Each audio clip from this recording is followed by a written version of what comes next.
और यार मुझे एक सब्सक्राइबर ने मैसेज करके बोला कि सर मैं महाराष्ट्र से बिलोंग करता हूं और सर महाराष्ट्र में अभी नीट एग्ज़ाम और महाराष्ट्र की पीएससी एग्ज़ाम जो होती है जिसको 2 से 2.5 लाख बच्चे देते हैं, तो वो एग्ज़ाम को भी सर एक ही दिन मतलब 13 सितंबर को दोनों ही एग्ज़ाम होनी है, नीट एग्ज़ाम भी और महाराष्ट्र की पीएससी एग्ज़ाम भी उसी दिन होनी है। तो यार मैंने इसको वेरीफाई करा और मुझे मिला कि सही है और ये सच बोल रहे हैं जिन्होंने भी मैसेज करा था मुझे। तो यार मैं कहना चाहता हूँ कि इस सिचुएशन में आप देख लीजिए कि नीट एग्ज़ाम को पोस्टपोन करना बिल्कुल भी एक ऑप्शन नहीं है, क्योंकि नीट एग्ज़ाम एक बहुत ही बड़ी एग्ज़ाम है जिसे 17 से 18 लाख बच्चे देते हैं। तो मैं आपको बता दूं कि इस सिचुएशन में भी आपकी जो एमपीएससी एग्ज़ाम है, जो महाराष्ट्र पीएससी एग्ज़ाम है, उसे कंडक्ट कराने की कोशिश करी जाएगी और अगर कंडक्ट कराने की पॉसिबिलिटी नहीं होती है तो उसे 1 से 2 दिन जो है हम पोस्टपोन करने का आप देख सकते हैं कि महाराष्ट्र पीएससी पोस्टपोन होगा, पर नीट एग्ज़ाम बिल्कुल भी पोस्टपोन नहीं होने वाली। अब मैं बता सकता हूँ आपको 100% श्योरिटी से, क्योंकि आज सुबह भी अमर उजाला पेपर में एक न्यूज़ आर्टिकल आया था जिसमें कि लिखा गया था कि एचआरडी मिनिस्टर ने खुद ने कहा है कि नवंबर तक सारे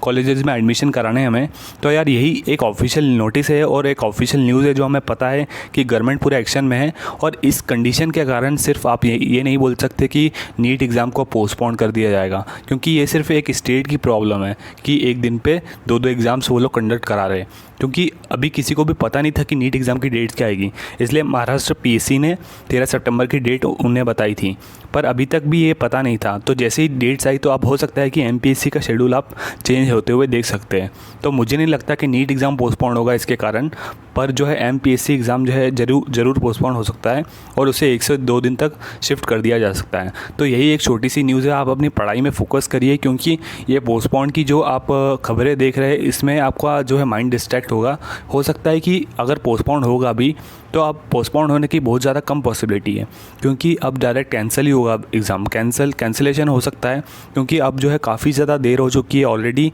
जो अभी तक सीट्स भर जानी चाहिए थी और अभी तक एडमिशन हो जाने चाहिए थे बच्चों के एमबीबीएस में, पर अभी तक भी एग्ज़ाम भी कंडक्ट नहीं हुआ है। तो ये काफ़ी ज़्यादा प्रेशर वाली बात है स्टूडेंट्स के लिए भी और गवर्नमेंट के लिए भी। तो यार इस सिचुएशन में आपको सिर्फ अपनी पढ़ाई पे फोकस करना चाहिए और एमपीएससी जो एग्ज़ाम है उसे आप पोस्टपोन होते हुए देख सकते हैं आने वाले टाइम में।